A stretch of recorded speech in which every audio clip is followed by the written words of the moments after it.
I was wrong. Like you said, it's an opinion. I had it. Opinion was wrong for that time. He's obviously a very, very, very talented pitcher. But if I'm the Dodgers, 1 year of this for what he's done for that ball club is already worth it to me because we're not worried about money. We're going to find our ways to win. And at some point, hopefully at one point for them, an underpay for them. That's what they're kind of hoping for. If he can continue to do this, it's going to be an underpay for what they got out of him. 2017年にヒューストンアストロズでワールドシリーズ優勝を経験したジョシュ・レディック氏が米メディアファールテリトリーに出演。山本由伸投手のドジャースとの契約当時、MLB で1球もまだ投げていない投手に対して500億円契約はありえないと X に投稿し批判したことについて振り返りました。また、当時のサイン盗み騒動やその告発者に対する思いも語りました。それらの模様を日本語字幕でご覧ください。You said Yamamoto wasn't worth it. Every Dodger fan in our chat is, ask Reddick if Yamamoto was worth it now. Like, nobody knew what this guy was going to be, so you gave your opinion. Nope.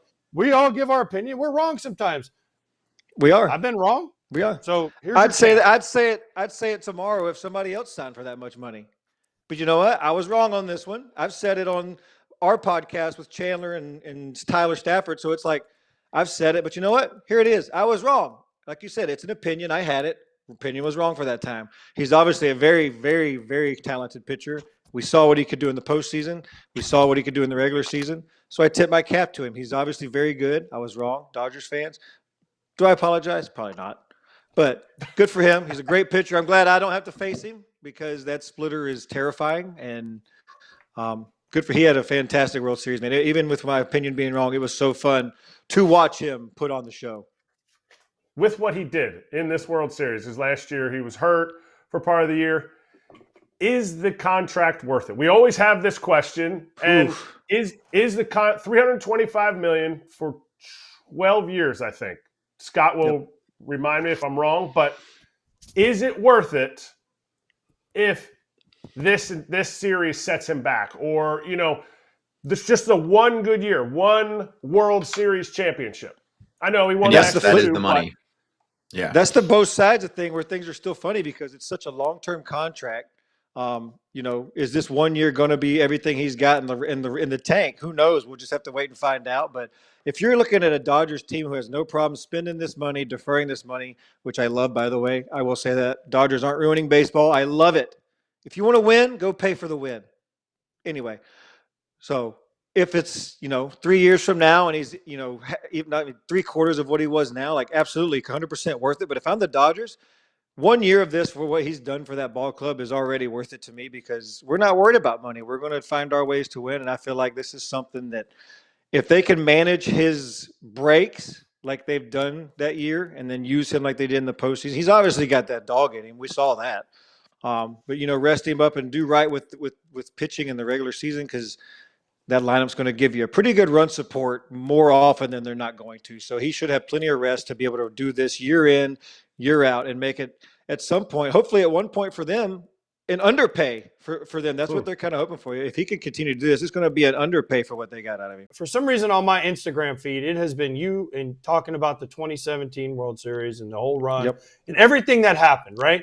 And you're the first guy I've seen talk about it on that team. Like there hasn't been one other guy bring it up. And you have your opinion of why Mike Fiers did it and why. But to me, I just want to give you kudos for talking about it. Like whatever you want to say on here is great. But you're the only guy I've seen even like no everyone else like I don't want to talk about it. I don't want to talk about it. So thank you for saying something. Yeah. I don't know Mike Fiers. I know you from playing against you. But like thank you for saying something about it because at least now we kind of have an idea what was going on. So thank you.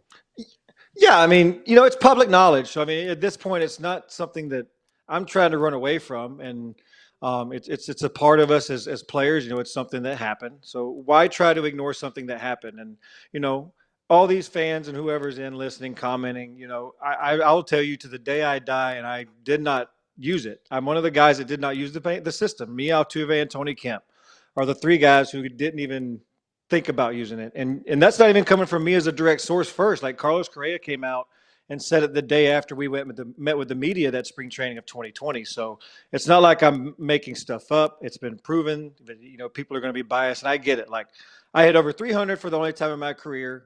I had the highest OPS in my career. Like all these numbers add up. But yeah, you know what? You know how many fastballs I got hitting between George Springer and Jose Altuve? A lot easier to hit when you get a lot of fastballs with the World Series MVP and the league MVP hitting behind you. So Josh Reddick did not cheat. Josh Reddick did not use it. So you guys can keep talking all the crap you want to out there.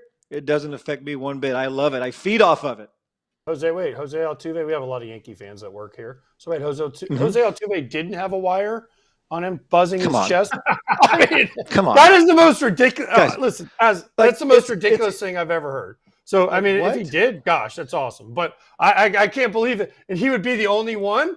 Like, gosh, dang, that's unbelievable. Guys, to me. But if anyway. and it sounds crazy, but if you've ever seen this tattoo that he had on his chest, it was the worst tattoo I've ever seen done. And so that was one reason he didn't take it. And his wife didn't appreciate the tattoo anyway and didn't want him showing his chest. So he respected her wishes of not, being half naked out there. For me, I probably would have ripped everything off if I'm looking at it. I hit that ball like that. I probably don't come around home plate, but nothing but sliders on. So credit to him for, keeping it real and keeping his emotions. But a buzzer, guys, come on, everybody listening, Yankees, you get beat by him every year you're in the postseason. Let it go. Mike Fiers was the guy who did it. Why? I mean, I've seen what you said about losing his rotation spot, but has any of your 2017 team actually asked him? Does anybody still speak to him?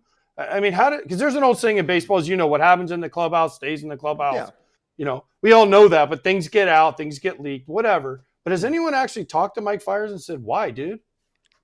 I mean, I haven't. He was not a guy I talked to anyway when I was at the field. We weren't on the best of terms when I signed there. Didn't really appreciate him before, and then he showed his true colors when the Justin Verlander trade happened. But no, I don't know if anybody really truly did ask him, and if they did, they didn't tell me or other people about it. So will we ever know why he did it?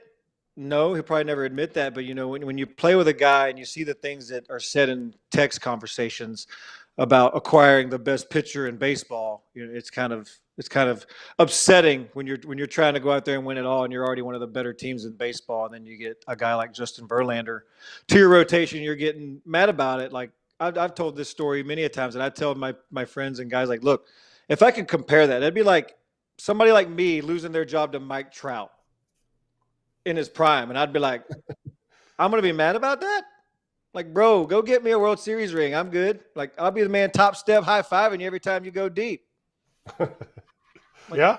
What are we doing? Like, be a team. That's just not a team guy. Like, that's just not being a team guy. And like you said, that's a brotherhood that you've not only broken, former teammates' trust, you're broken guys that don't even know you or played against you's trust. So, like, it's just not just.